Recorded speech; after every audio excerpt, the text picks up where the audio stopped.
Movement Watches was founded on the belief that style shouldn't break the bank. The watchmaker's goal is to change the way consumers think about fashion by offering high-quality, minimalist products at revolutionary prices. With over 500,000 watches sold in more than 160 countries around the world, Movement Watches has solidified itself as the world's fastest-growing watch company. Movement Watches start at just $95, and at a department store, you're looking at $400 to $500, buddy. Movement figured out that by selling online, they were able to cut out the middleman and retailer markup, providing the best possible price. Classic design, stylized minimalism. I said minimalism. You understand what I mean. There's all these watches. We have a bunch here. We use them when we wear suits. We being me, I don't know what the other guys do. You can get yours right now with 15% off today with free shipping and free returns by going to movementwatches.com/Greggy. That's MVMTwatches.com/Greggy and step up your watch game. Wow, wow, wow. I don't have a watch on, but you know what I mean.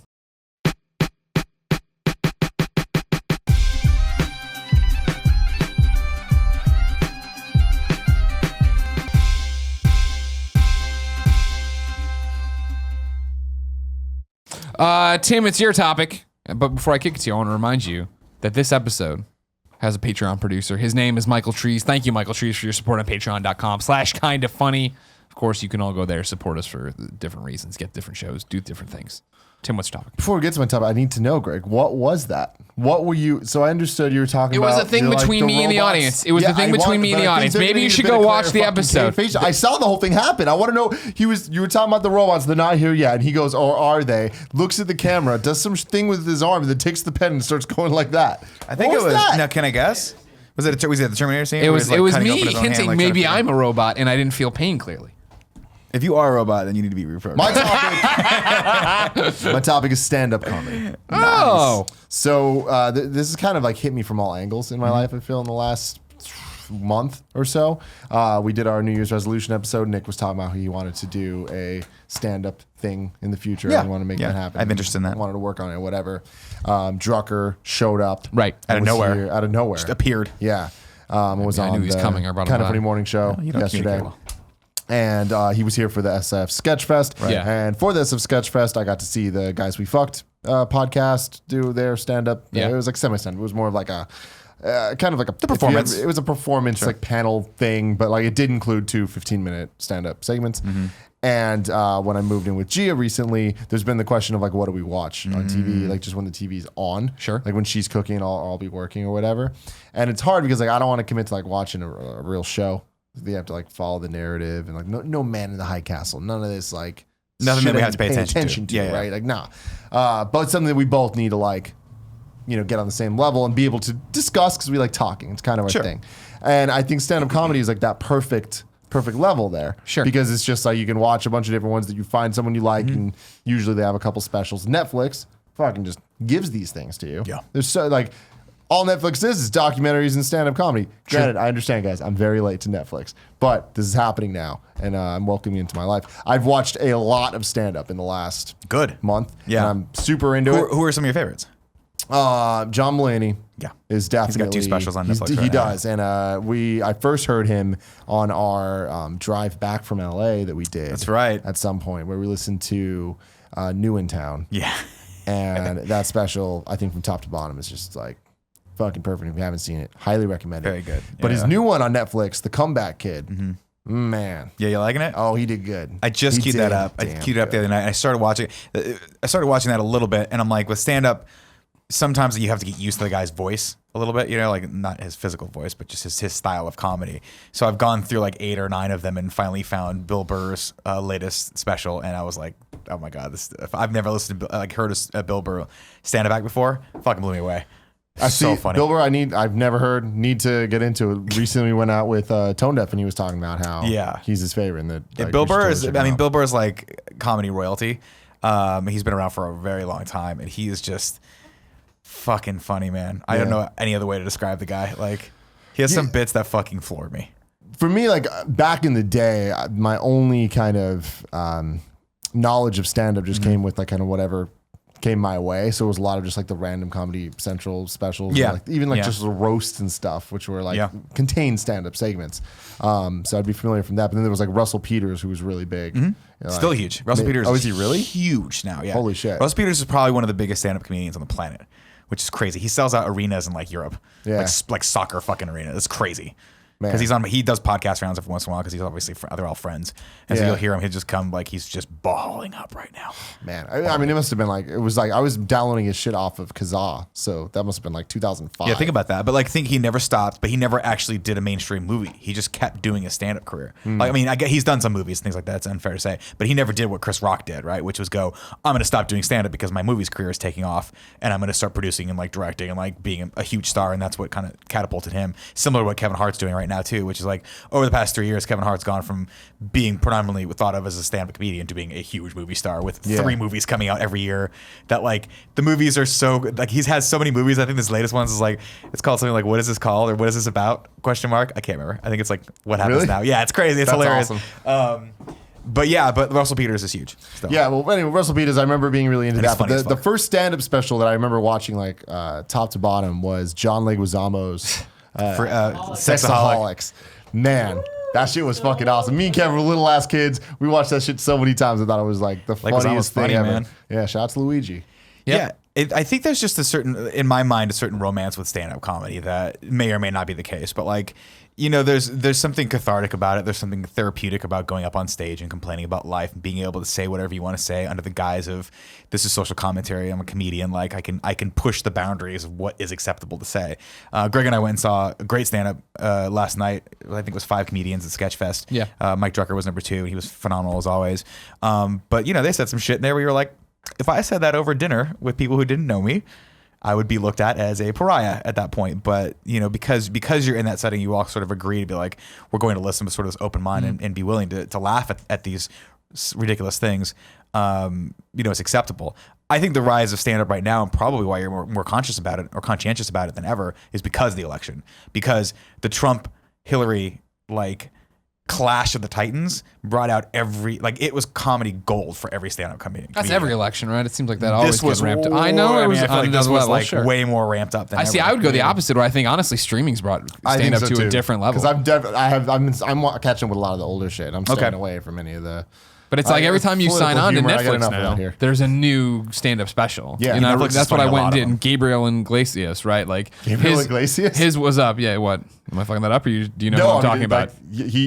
So you just watched it for the first time? I mean, No, what I'm saying is he just has that new Netflix special, and every day I get a dozen tweets because he opens it talking about Portillo's. Really? And these people taking to Portillo's. He's and it's like, the fluffy guy, right? yeah, exactly. Yeah, But I gotcha. mean, like every time I go on Netflix now and I see like the Netflix banner on a couple bunch of comedy specials because they're there, and it's weird because growing up for me, like I feel like Saturday nights and even Friday nights, I feel like Friday nights was always TGIF, eating pizza with the family.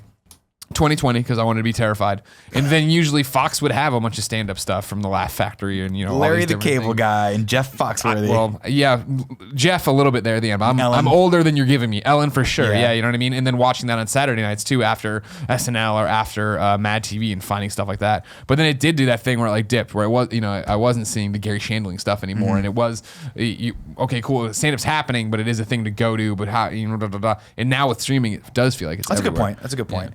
Yeah, I mean, I feel especially since like a perfect analogy for that is we were talking a lot. We were watching the roast at the old place before we got in the new studio, and you brought up Anthony Jeselnik, and I'd never heard of him before. Who's my favorite? I love Anthony Jeselnik. The And best.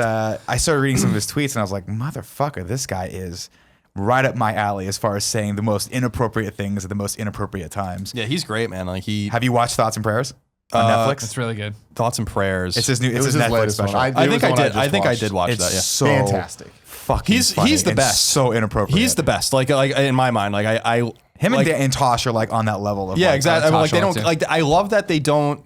fucking care. They don't about care, and like, anything. and that's Zero what's fucks so given. important because But not in the way that most the comedians get.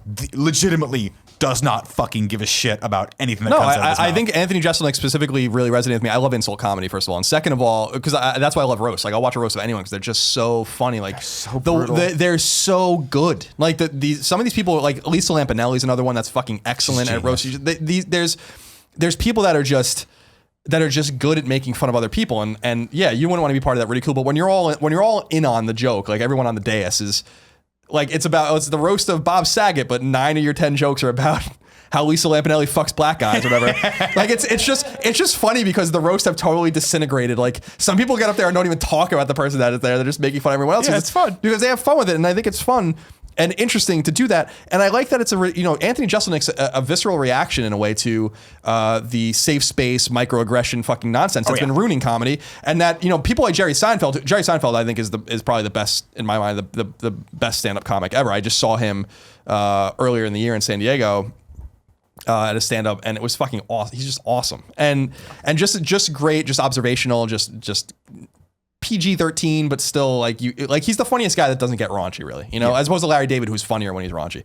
And what I think is kind of so valuable about these kinds of people is they're like, you know what, like fuck you guys. Like we're gonna joke about literally whatever we want to joke about, and we'll joke about race. We're gonna joke about your sexuality. We're gonna joke about your religion. We're gonna joke about the fucking most heinous shit because we're comedians and we're here to laugh. We're not here to take ourselves seriously. Right. And no matter how dire or dark things get, like the guy that's on SNL now, I can't think of his name, is a young Italian kid whose dad was a firefighter in New York City who died in 9/11, and he during one of the roasts he got out there and made 9/11 jokes about his dad. About how like his dad literally died in 9/11 and he's up there making jokes about his dad, and I'm like, that's so distasteful and it's funny.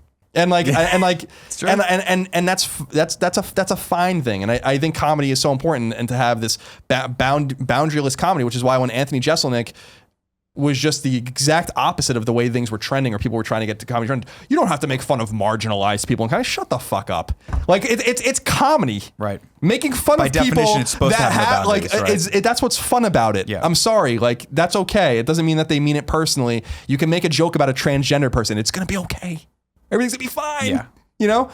But to the Jerry Seinfeld example, the reactionary kind of other way of it is like Jerry Seinfeld refuses to play college campuses anymore because people are just like they're just like, because he said too liberal. He said he made a joke, which I think is a great joke, and I think I showed Greg a long time ago. When he's like, awesome. he's like, people are like on their phones, like gay French kings, scrolling like no, like through this or whatever, and like with very flamboyant hand gesture, and people got offended by that joke, and he's like, fuck yourselves, Like, first of all, I don't need to do this. Second of all, like I have $500 million in the bank. Second of all, and counting. Second of all, like people like you ruin comedy. So when I see someone like Anthony Jeselnik or Tosh, who's like way over the line. Yeah. I'm like, good. We need people like you so that we know where the line is and let a few of you cross it. But I do want to give a special shout out to someone who I hold near and dear to my heart, who I think is the most brilliant rambler, who is Rodney Dangerfield. If you watch, I encourage people to go watch Rodney Dangerfield on the Tonight Show. And it is, he doesn't even do, sometimes he goes on stage, but it's just, he's so good. Like between it's classic. Between Carson and McMahon, where they all know how to feed off of each other, and it's a total act for 15 minutes.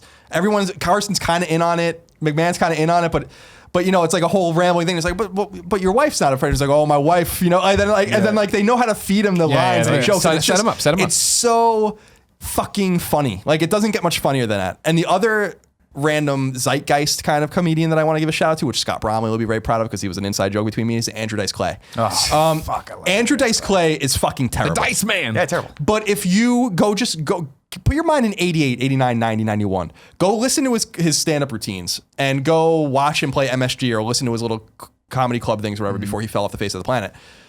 They're, for the time and place, shockingly good and shockingly funny. Well, that was the whole point with him, right? He wanted to be, Dice Clay wanted to be the first like rock and roll comedian, right? He wanted to be the Elvis of comedy. He wanted to be able to say and do anything and just shock the shit out of everyone, and he did it.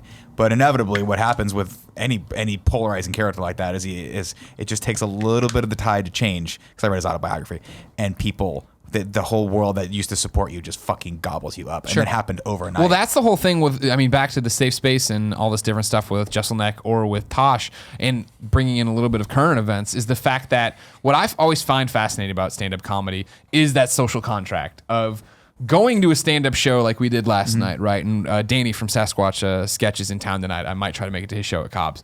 But you go in there and you know that you're in on this joke, and people are going to push, and they may call you out of the crowd, and they may talk to you. The woman tried to get up to go to the bathroom, and the guy was like, "Where are you going? Where are you going?" Like, what's happening? What's happening? Like, Tell me there's what that happened. thing, but it is that point of, if I go to see Anthony Jeselnik or Daniel Tosh, I've given them my money because I know what their comedy is, and I know what's going to happen, right? And remember, there was all that blowback on Tosh. I don't even remember anymore. It was 2 years ago or whatever, where he made a rape joke and a woman stood up, and then he started talking, and he went too far with her, and he did have to put out an apology or whatever because it got videoed, and that's happened before too, where something gets videoed and cut out, and then. Even Jeselnik, who, like, when there's a national tragedy, there's a school shooting, he is tweeting about it in that moment. He's tweeting out punchlines or whatever. brand. And it's been before where I think he did delete a tweet or something like blah, blah, blah. He hasn't done it in a while, by the way. But He hasn't tweeted about it something bad happened in a while. yesterday, I think, or over weekend, right? That not the social contract. If I'm following Tosh, if I'm following Jeselnik, I know what I'm involved in. If I'm seeing them, I know what I'm involved in. And did you see this thing with the SNL writer over the weekend? Yeah. This SNL writer. She made fun of Trump's youngest kid. Is that the I don't one? know if she made. I think the joke's funny personally, but it was like he's what's his young son's Barron. name? Barron Trump is gonna be the first. Last name's Barron. No, Barron is his first name. Barron. Yeah, it's dope. Barron. Not a God. baller. Barron That's Trump fucking is going to be the Super villain. first this? 10-year-old at home or homeschooled school shooting, Yeah. or whatever. It is a funny joke, but if that came from Jeselnik in a tweet you're right. or You're right. in a comedy show, we'd be like, oh, you fucking that's what you do, and she did it. And I'm sure she does stand up. I know, like Drucker, who's a writer, Sure. does stand up. Blah blah blah. I don't know this woman's background at all. She's a writer but on clearly SNL, she man. wasn't ready to be thrust on that thing, and the people following her weren't necessarily ready for that. And like then it just becomes this whole thing. Because like I feel like if if Tosh or Jeselnik had made that joke, they'd be like, "Yup." Well, Whatever. And the big difference there is that neither one of those guys will or ever will work for NBC, right? They're not going Sure. on. Good point, They're too. not employees of a organization that can get fined by the FCC Right. heavily for one of your employees saying something like that, right? Yeah. You'd have to do it on air, but still, and so I think ultimately, while I think the joke was a little bit in poor taste as far as like. I don't know. I think there are some things that are off limits. Making fun of someone's 10-year-old kid who can't defend himself is a little fucked up. I did laugh at the joke.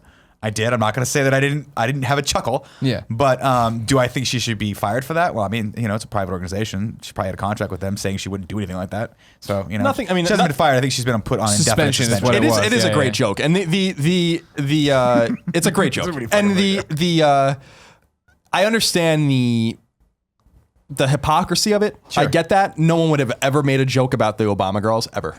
It would have never happened. Laura Bush, for instance, and all, or not Laura. That's the woman. That's the wife. Jenna Bush daughters, yeah. the Bush daughters. People made a lot of voice about them. a lot of left and right because they were drunk in college and all that. Yeah, they showed up on opened the themselves superficial up to about it. it for like a good 3 Chelsea, months. people used to make fun of the way Chelsea looked and all that kind of stuff. Sprouted into a beautiful woman, I will say. But like there is a little bit of hypocrisy there. Would she have made a joke about the Obama girls? Definitely not. But I still don't think she should have been castigated and all that kind of stuff. It is a joke. And I really do believe you can joke about anything you want. But you also have to deal with the repercussions from the private Yeah. organizations Yeah. that do employ you. But I didn't think I thought the joke was definitely in bad taste. Some of my favorite jokes of all time are in way worse taste than that. But that's the cathartic thing about this, right? And I'm not saying we're not sitting here saying like these jokes are right or wrong, but the fact that people are allowed to tell them in this country without being thrown in a fucking prison or being persecuted because of that is a very, very important thing, whether or not you agree or disagree with it. There's something to be said for people who take the step and will say things that you think, but you would never say in public or never say to anyone else. And it is a backlash that a lot of people feel powerless right now because Trump is in office. Whether or not that's founded or is going to list the apocalypse or just going to be totally fine is we don't know, right? But there needs to be people out there that will go, I'm going to say this fucked up thing that everyone's thinking right now because it's cathartic for the world to hear that there's other people that think it, right? And they have to be able to do that. We have to have people that can do that. I don't agree with some of the jokes that people have. I think that was a little fucked up, but I think I absolutely agree that Anthony Jeselnik should be around, Tosh should be around, and they should be absolutely allowed to say whatever the fuck they want. I mean, I think that there's a lot of kind of politics that come into play with the whole crossing the line and saying vulgar things just to say things, especially when it comes to a lot of the female comedians. I think that like a lot of people's criticism of them is like, oh, you're just making jokes about pussy because it's funny you saying pussy. But I feel like a lot of that comes down to like that is the baseline to get people to listen to. Then it's then on them to be clever Yeah. and to add an extra layer. And I think that on the other end, in terms of saying really offensive shit, it's really easy to say really offensive shit that quote unquote everyone's thinking, because it's just like that's the stuff that's supposed to be hard to say because you're not supposed to say it. So it's easy to just, when you have the stage, to say the shit and have people relate, because there's a lot of bad people out there.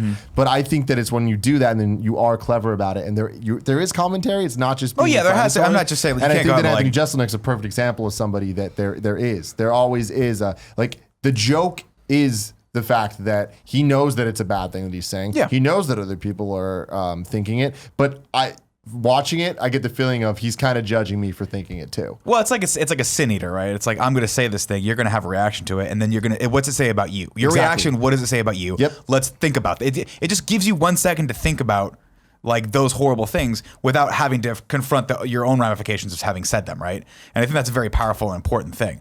And again, Justin knows what he's doing, and I would say that his puns, like he just uses like a normal kind of joke structure, where he kind of sets it up and then gives you something you didn't think. But I would say they're brilliant, and I would say that there's a lot of commentary packed into those. Absolutely, Yep, absolutely. I think same with Tosh. The Thoughts and Prayers special, the Thoughts and Prayers joke specifically. If you're only going to watch one thing, I think that should be the thing. Fast forward to the end, and yeah, watch that. It's so funny, and like that is such good commentary on the whole thing. When it comes to the whole safe space argument, like that's a whole other topic. And I honestly, like, as an idea, that's not a bad thing. People should feel comfortable. Right? Like, I don't think anyone would argue that ideally people are comfortable. That's an ideal that people should strive towards. And if you don't want to strive towards that, like, that's, I think, deeply upsetting as a characteristic of you. But I think that, like, his whole joke about it, it's like, it says a lot, and about not just it's not the safe space versus being able to say what you want. Like, it's not a war. It's more about like bringing attention to the fact that, like, don't make everything about you. Right. Or but that's an important point. And that's probably the most important point, right? Is that it's not whether it's true or not, it's whether you ask yourself if it's true or not, right? Is you actually taking a second, like that joke specifically is a perfect example.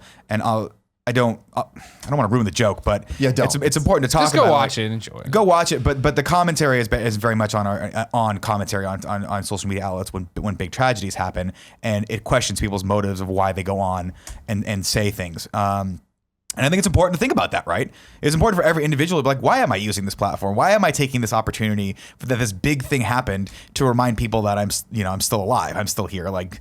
And I don't. We're drifting into another topic. We're drifting into. Let's come back here. But to take that back to the other side, back to the comedy thing, I think that with Anthony Jeselnik, it's like, well, it's literally his job and his brand to be inflammatory and to say the cleverest thing he can think about the tragedy that just happened. And so I think that, like, we do need people like that to an extent.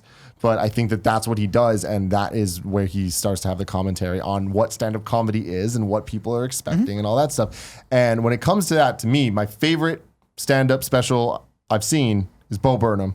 Fucking love that guy. I've loved him back since he was just making stupid YouTube videos in his room, and just seeing the progression of him getting an MTV show, getting the Comedy Central special, getting the Netflix special he just got, and there was a CD in between.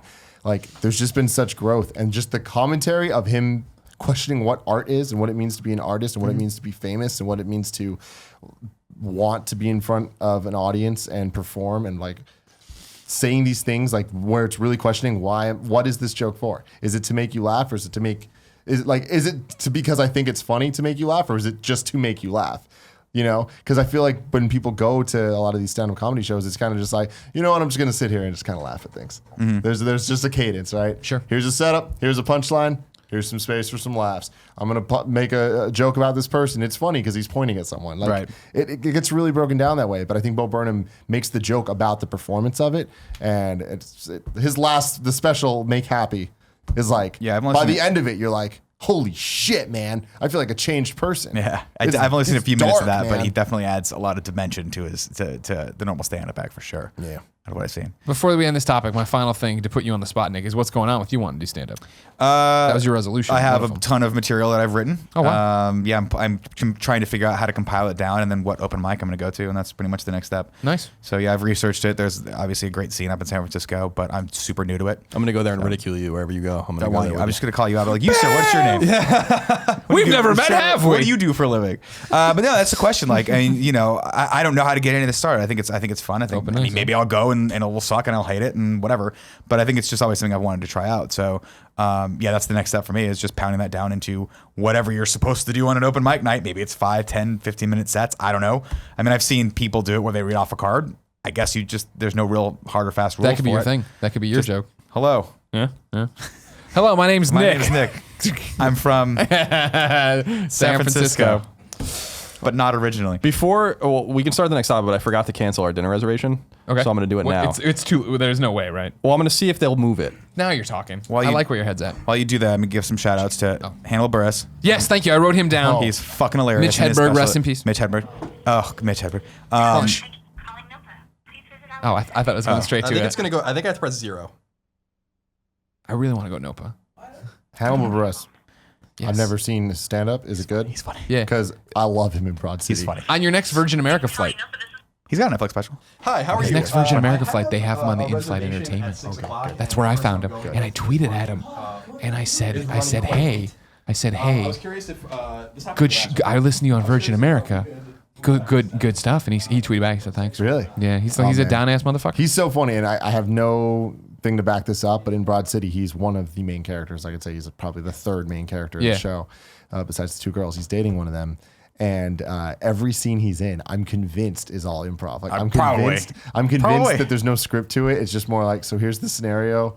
Guaranteed Just us. act off of what the lines that we have. And Sure. Oh my Hannibal God, Buress he's is just so funny fucking because genius. he's always kind of there, and like there's times you can kind of just see him. He's just like, because that show is ridiculous. They put him in weird ass positions, like they're at a dog wedding, and he's just like, I'm just gonna say stuff, and it's funny as hell.